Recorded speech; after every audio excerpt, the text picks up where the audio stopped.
ஆண்டவருக்கு மகிமை. இன்னைக்கு எதை பத்தி சிந்திக்க போறோம்னா, பிசாசின் பிள்ளைகளுடைய அடையாளங்கள் என்ன?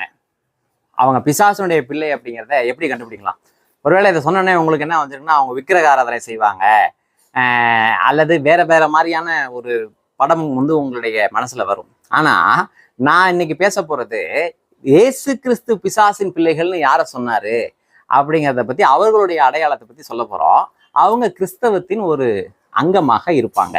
கோதுமை வயலிலே அவங்க களைகளாக இருப்பாங்க. என்னைக்கு வரைக்கும் தெரியுமா? கர்த்தருடைய வருகை வரைக்கும்.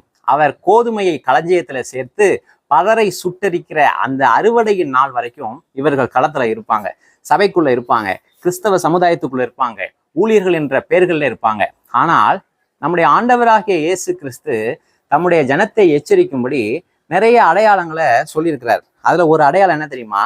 இவர்களுடைய கனிகளால் இவர்களை அறிவீர்கள். வரங்களால் அல்ல, கனிகளால். வரம் என்பது தேவன் தருவது, கனி என்பது ரட்சிக்கப்பட்ட ஒரு மனிதன் தேவனோடு இணைந்த ஒரு வாழ்க்கையின் மூலமாக வெளிப்படுகிற சுவாப மாற்றங்கள், அதுதான் கனி. அப்ப மத்தேயு சுவிசேஷ புத்தகம் 7வது அதிகாரம் 17 நீங்க வாசிங்கன்னா 20 வரைக்குமே, அவர்களுடைய கனிகளாலே அவர்களை அறிவீர்கள். முச்செடிகளில் திராட்சை பழங்களையும் முட்பூண்டுகளில் அத்திப்பழங்களையும் பறிக்கிறார்களா? அப்படியே நல்ல மரமெல்லாம் நல்ல கனிகளை கொடுக்கும், கெட்ட மரமோ கெட்ட கனிகளை கொடுக்கும். அதாவது என்னுடைய விசுவாசமும் என்னுடைய வாழ்க்கையும் ஒன்றாக இல்லாமல், என்னுடைய விசுவாசமும் என்னுடைய வாழ்க்கையும் முரண்படும் என்று சொன்னால் நான் பிசாசின் பிள்ளை.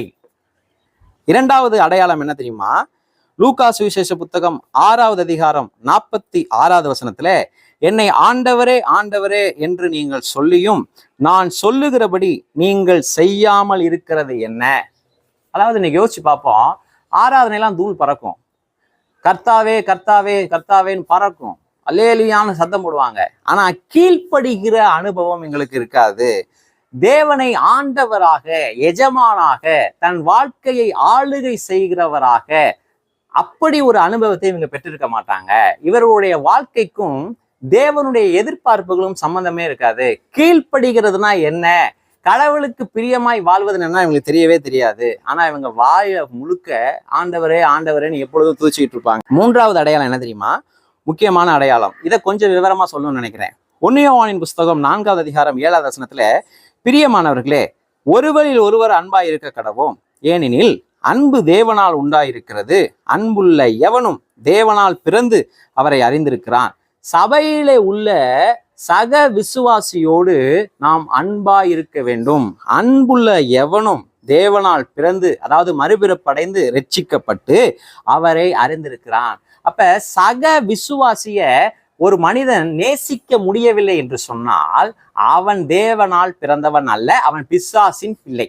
1 யோவான் 4வது அதிகாரம் 8வது வசனத்துல, அன்பில்லாதவன் தேவனை அறியான், தேவன் அன்பாகவே இருக்கிறார். ரோமருக்கு எழுதின நிருபம் 5வது அதிகாரம் 5வது வசனத்துல, பரிசுத்த ஆவியினாலே தேவ அன்பு நம்முடைய இருதயத்திலே ஊற்றப்பட்டிருக்கிறதாம். அப்ப நான் இன்னொரு விசுவாசியை நேசிக்கும்படி தேவ அன்பு என் இருதயத்திலே ஊற்றப்பட்டிருக்கு. அப்ப இன்னைக்கு கூட நீங்க பிரபலமா சில சர்ச்சைகளை நீங்க பார்க்கலாம். ஒரு ஊழியக்காரர் ஜாதி பார்க்க கூடாதுன்னு சொல்லி இன்னும் 2 ஊழியர்களை கூட்டிட்டு ஒரு ஊழிய ஸ்தாபனத்துக்கு போகும் பொழுது அங்க அவர் காயம் வர அளவுக்கு, இரத்த காயம் வர அளவுக்கு அடித்து விரட்டப்படுகிறார். அப்ப இவர்கள் தேவனை அறியாதவர்கள், சக விசுவாசியை நேசிக்கக்கூடிய இருதயத்தை பரிசுத்த ஆவியானவர் மூலமாக பெற்றுக்கொள்ளாதவர்கள். அப்ப இவர்கள் பிசாசின் பிள்ளைகளே என்பதற்கு அடையாளம். ஒருவேளை தமிழ்நாட்டிலேயே பெரிய ஊழியத்தை அவர் செய்யலாம், தமிழ்நாட்டிலே ஏராளமானவர்களை சுகமாக்கலாம். சக விசுவாசியை நேசிக்க முடியாத ஒரு இடத்திலே ஒரு மனிதன், ஒரு விசுவாசி இருப்பான் என்று சொன்னால் அவன் தேவனால் பிறந்தவன் அல்ல, அவன் பிசாசினால் உண்டாவன். கடைசியாக 3 யோவான் 1:1 சத்தியத்தின்படி நேசிக்கிற என்று எழுதப்பட்டிருக்கிறது. அப்ப ஒரு விசுவாசி இன்னொரு விசுவாசியை நேசிப்பது சத்தியத்தின் அடிப்படையில் இருக்க வேண்டும். இன்னைக்கு சாதியின் அடிப்படையிலே ஊழியர்களை நேசிக்கிறாங்க, அல்லது தங்களுடைய இனத்தின் அடிப்படையிலே ஊழியர்களை நேசிக்கிறாங்க. வேறு எந்த அடிப்படையிலே ஒரு விசுவாசி இன்னொரு விசுவாசியை அன்பு கூர்ந்தான் அவன் உண்மையானவன் கிடையாது. அப்ப சத்தியத்தின் அடிப்படையிலே ஒன்றுபட்டார்கள் என்று சொன்னால், அவர்கள் நேசித்தார்கள் என்று சொன்னால் அவர்கள் தேவனாய் பிறந்தவர்கள், இல்லாட்டி அவர்கள் பிசாசினால் உண்டானவர்கள். கர்த்தர் உங்களை ஆசீர்வதிப்பாராக.